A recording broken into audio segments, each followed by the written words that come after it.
संस्कृतस्य प्रचाराय सर्वत्र प्रसराय च आत्मानमाहुतं मन्ये। वन्दे संस्कृतमातरम्, वन्दे भारतमातरम्, वन्दे संस्कृतमातरम्। नमो नमः, नमस्कारः। वन्दे संस्कृतमातरम्। आवर्षं सञ्चालितायाः अस्याः निःशुल्क संस्कृतकक्षायाः एकः वर्षः सम्पूर्णः जातः इति अत्यन्त हर्षस्य विषयः। तदुपलक्ष्ये आयोजिते अस्मिन् कार्यक्रमे अस्माकं मुख्यातिथि महोदयाः डॉक्टर घनश्याम दीक्षित महाभागाः अस्माकं मध्ये समुपस्थिताः सन्ति। अहं तान् प्रार्थयामि, निवेदयामि यत् दीपप्रज्वलनं कृत्वा कृपया अस्य कार्यक्रमस्य शुभारम्भं कुर्वन्तु।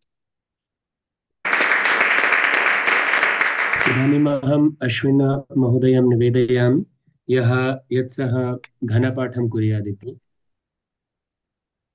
श्रीवेदपुरुषाय नमः। हरिः ॐ। मा भूर्भुवः स्वाहा। त्र्यम्बकं यजामहे सुगन्धिं पुष्टिवर्धनं। मा उर्वारुकमिव बन्धनान् मृत्योर्मुक्षीय मामृतात्। ॐ त्र्यम्बकं यजामहे त्र्यम्बकं यजामहे त्र्यम्बकमिति त्र्यम्बकं यजामहे सुगन्धिं यजामहे सुगन्धिं सुगन्धिं पुष्टिवर्धनगो सुगन्धिं पुष्टिवर्धनं सुगन्धिमिति सुगन्धिं पुष्टिवर्धनमिति पुष्टिवर्धनं उर्वारुकमिव बन्धनात् दुर्वारुकमिव वारुकमिव बन्धनात् उर्वारुकमिवेत्तुर्वारुकम् इव बन्धनान् मृत्योर्बन्धनान् मृत्योर्मुक्षीय मुक्षीय मुक्षीय मामृतादमृतान् मामृतात् अमृतात् पतिवेदनमित इतः पतिवेदनमितः पतिवेदनमिति पतिवेदनं इतो मुक्षीयेत इतो मुक्षीय मुक्षीय मुतो मुतः अमुत इति अमुतः। श्रीवेदपुरुषाय नमः। बहुशोभनम्।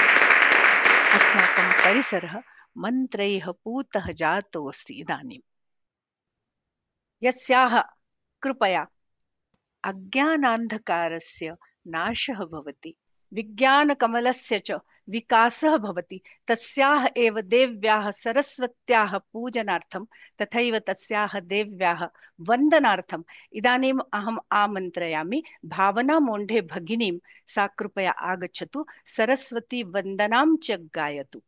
जय जय हे भगवति सुरभारती, तव चरणौ प्रणमामः। जय जय हे भगवती सुरभारती, तव चरणौ प्रणमामः। नाद ब्रह्ममयी जय वागेश्वरी, नाद ब्रह्ममयी जय वागेश्वरी, शरणं ते गच्छामः। जय जय हे भगवती सुरभारती, तव चरणौ प्रणमामः। त्वमसि शरण्या त्रिभुवनधन्या, सुरमुनिवन्दितचरणा। त्वमसि शरण्या त्रिभुवनधन्या, सुरमुनिवन्दित चरणा नवरस मधुरा कविता मुखरा नवरस मधुरा कविता मुखरा स्मित रुचि रुचिरा भरणा जय जय हे भगवती सुर भारती तव चरणों प्रणमामः प्रणमामः प्रणमामः प्रणमामः प्रणमामः। चरणं प्रणमामः। सरस्वती नमः। बहु शोभनं सुन्दरं। भावना महोदयायाः अस्याः सरस्वती वन्दनायाः प्रस्तुत्या अस्याः कक्षायाः वातावरणम् इतोपि पवित्रम् अभवत्। इदानीम् अहं स्वागतगीतार्थं डॉक्टर आनंद कुमारी कैप्टन महोदयां निवेदयामि यत् सा स्वागतगीतं कुर्यात् इति।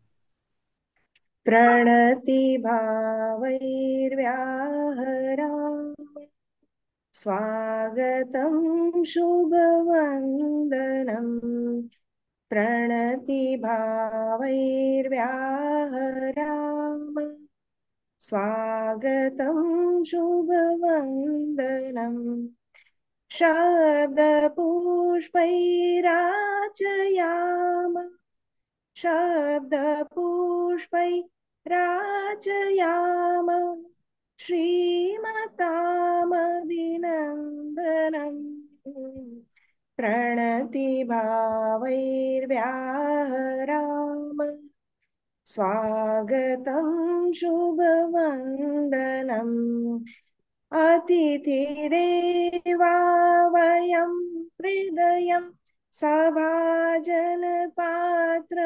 विधाय प्रीतिकुङ्कुममक्षतैर्भावैर्समं तस्मिन् निधाय नयनदीपैर्वयं कुर्मो नयनदीपैर्वयं कुर्मो मतिमतां नीराजनम् प्रणतिभावैर्व्याहरामि स्वागतं शुभवन्दनं प्रणतिभावैर्व्याहरामि स्वागतं शुभवन्दनं स्वागतं शुभवन्दनं नमो नमः। बहु शोभनं गीतं। स्वागतं, शुभस्वागतम्। एतेन सहैव अहं स्वागतभाषणार्थम् अतिथिमहोदयस्य स्वागतं कर्तुं तथा च अतिथिपरिचयार्थम् अहं धत्ते महोदयां निवेदयामि यत् सा स्वागतभाषणं कुर्यादिति।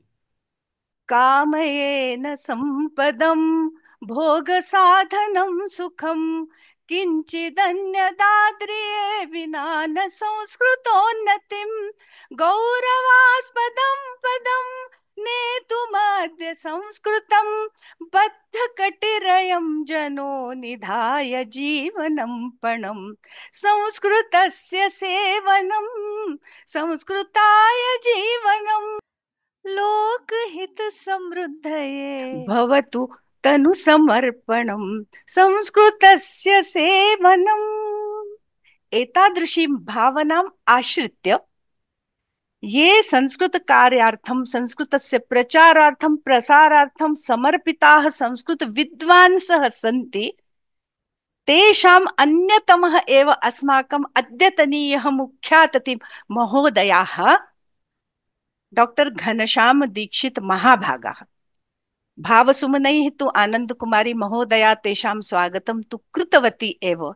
इदानीम् अहं पुष्पगुच्छैः तेषां स्वागतं करोमि। कृपया आभासीयपटले एव स्वीकरोतु भवन्तः।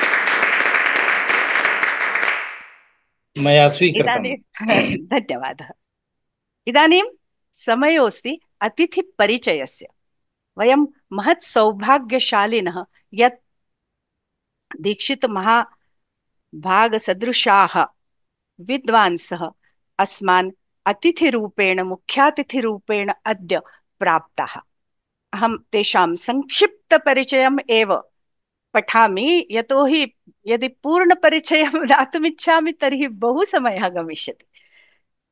एते महाभागाः राज्यस्तरीय शिक्षक सम्मानेन पुरस्कृताः सेवानिवृत्त प्राचार्याः डॉक्टर घनश्याम दीक्षित महाभागाः पोलाय कलातः शाजापुर जिलातः अस्माकं मध्ये समुपस्थिताः सन्ति। श्रीमद् भगवद गीता एवं श्रीमद् भागवत के श्री कृष्णोद्धव संवाद का तुलनात्मक अनुशीलन इति विषयम् आश्रित्य एते स्वशोध कार्यं कृतवन्तः। मध्यप्रदेशे प्रादेशिक संस्कृत प्रशिक्षक रूपेण माध्यमिक शिक्षा मंडले प्राश्निक विशेषज्ञ रूपेण तथैव संस्कृत विषय समितेः संयोजक रूपेण संस्कृत शिक्षक प्रशिक्षण पाठ्यक्रमस्य निर्देशक रूपेण राष्ट्रीय शिक्षा नीति टास्क फोर्स समिति मध्य प्रदेश शासन इत्यस्य सदस्य रूपेण एते आजीवनं शासने सेवां दत्तवन्तः। अनन्तरं माध्यमिक उच्चतर माध्यमिक विद्यालयानां ये शिक्षकाः व्याख्यातारः सन्ति तेषां कृते शताधिक संस्कृत माध्यमेन संभाषण पद्धति द्वारा 10 दिवसीयाः 5 दिवसीयाः आवासीयाः प्रशिक्षणाः एतैः सञ्चालिताः। अस्मत् महत् सौभाग्यं यत् अतिथिरूपेण एते अस्मान् प्राप्तवन्तः। एतेषां महाभागानां सम्माननं तथैव पुरस्करणं बहुभिः संस्थाभिः अनेकवारैः कृतमेव अस्ति। राज्यस्तरीय सम्मानेन शिक्षक सम्मानेन अपि एते सम्मानिताः सन्ति। तर्हि वयं सर्वे एतादृशाणां विदुषां हृदयेन स्वागतं कुर्मः, हृदयेन अभिनन्दनं कुर्मः, एतेषां वन्दनं च कुर्मः। इदानीम् अहम् आमन्त्रयामि मुकेश महोदयम्। अस्माकं कक्षा या संस्कृतानुवाद विषयम् आश्रित्य आवर्षं प्रचलिता आसीत्, तस्याः कक्षायाः मुख्योद्देश्यम् आसीत् संस्कृतानुवाद शिक्षणं, प्रारंभिक संस्कृत व्याकरण शिक्षणं च। अस्यां कक्षायां पाठ्यक्रमरूपेण याः अवधारणाः पाठिताः ताः प्रतिवेदनरूपेण प्रस्तोतुम् अहं मुकेश महोदयम् आमन्त्रयामि। कथ्यते हि यत् जलबिन्दुनिपातेन क्रमशः पूर्यते घटः, तद्वत् एव क्रमशः ज्ञानस्य अपि संग्रहणं भवति, क्रमशः विद्यायाः अपि संग्रहणं भवति। अहं पृष्ठे यदा पश्यामि तदा चिन्तयामि यत् एतादृशं पठनं वयं कृतवन्तः। तर्हि मुकेश जी कृपया प्रतिवेदनं वदतु। धन्यवादाः महोदयाः। अस्माकम् एषा कक्षा गतवर्षे माननीयानां विनायकपाण्डे महोदयानां सान्निध्ये प्रारब्धा। जून मासस्य 9 दिनाङ्के अस्याः कक्षायाः आरम्भः जातः। अहमपि दृष्टवान्, कदाचित् अहमपि कक्षायाम् उपविष्टः अभवम्। तत्र सर्वेपि अध्येतारः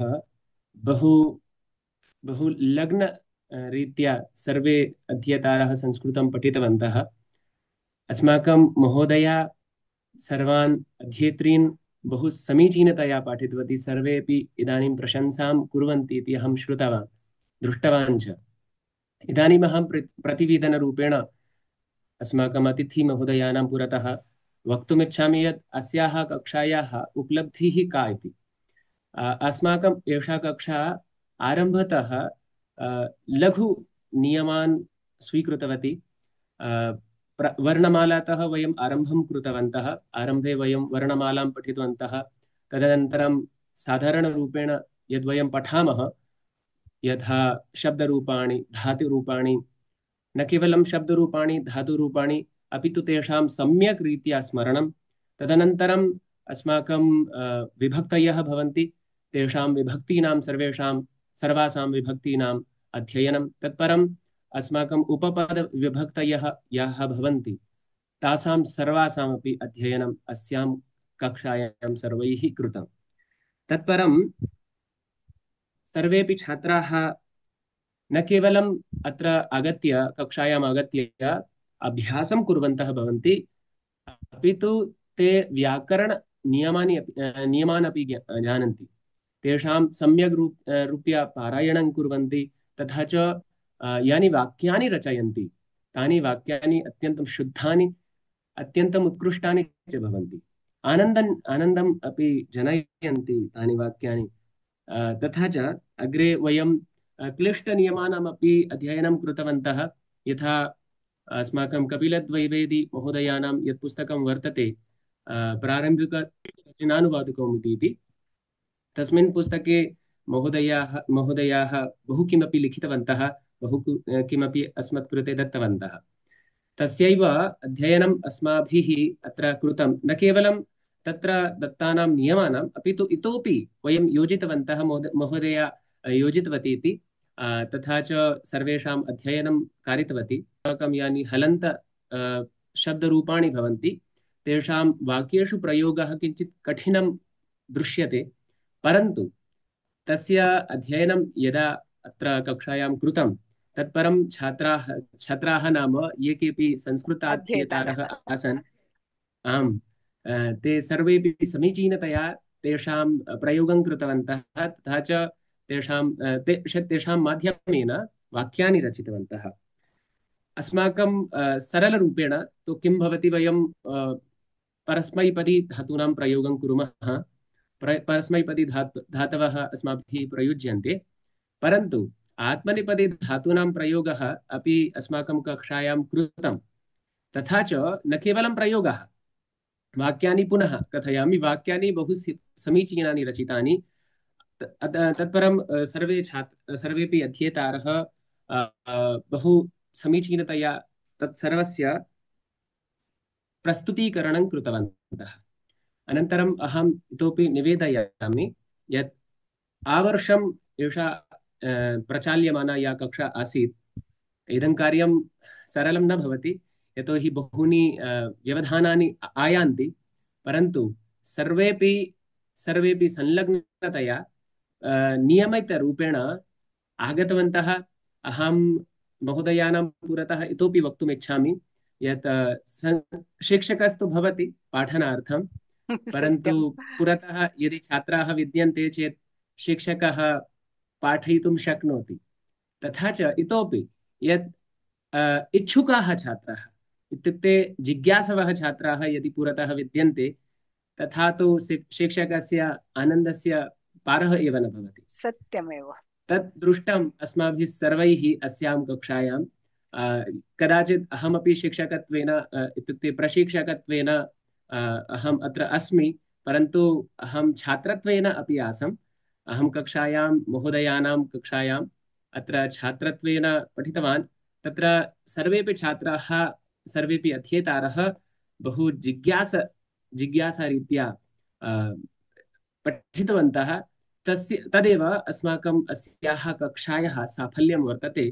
तत्कारणादेव अस्माकम् एषा कक्षा वर्षं यावत् गता। इदानीं वयम् अस्माकं प्रारम्भिकरचनानुवादकौमुदी इत्यस्य पुस्तकस्य 80% पाठ्यक्रमं पूर्णं कृतवन्तः। इदानीम् अस्माकम् अध्येतारः समर्थाः सन्ति संस्कृतम् अवगन्तुं। यदा वयम् आरम्भं कृतवन्तः तदानीम् अस्माकं प्रयोगः हिन्दीभाषया अधिकं भवति स्म, हिन्दीभाषायाः प्रयोगं वयम् अधिकं कुर्मः स्म, परन्तु इदानीं संस्कृतेन सर्वेपि अवगन्तुं शक्नुवन्ति, तथा च ते लेखानपि लिखितवन्तः। सुधा महोदया अस्माकम् अस्ति, सा तु बहु समीचीनाम् एकां कवितामपि लिखितवती। एतत् इत्युक्ते न साधारणं, सत्यम् एतत् साधारणं न वर्तते, यतोहि कविताकार्यम् इत्युक्ते कवित्वं वयं सर्वेपि जानीमः, तत् न साधारणं भवति। महोदया प्रथमवारं कवितां लिखितवती, तदपि संस्कृतेन लिखितवती, तदपि सुन्दरीं कवितां लिखितवती, इत्युक्ते आनन्दकरीं कवितां लिखितवती, तदपि शुद्धां कवितां लिखितवती। आम् आम् मुकेशजी, इदानीम् अस्माकम् अस्य वीडियो इत्यस्य आकारः बृहत् जातः, अत एव वयम् अग्रिमे भागे शुभदा महोदयायाः सुन्दरीं शुद्धां संस्कृतमयीम् आनन्दमयीं कवितां श्रोष्यामः अस्य रेकॉर्डिंग इत्यस्य अग्रिमे भागे। जयतु संस्कृतं, जयतु भारतं, पुनर्मिलामः।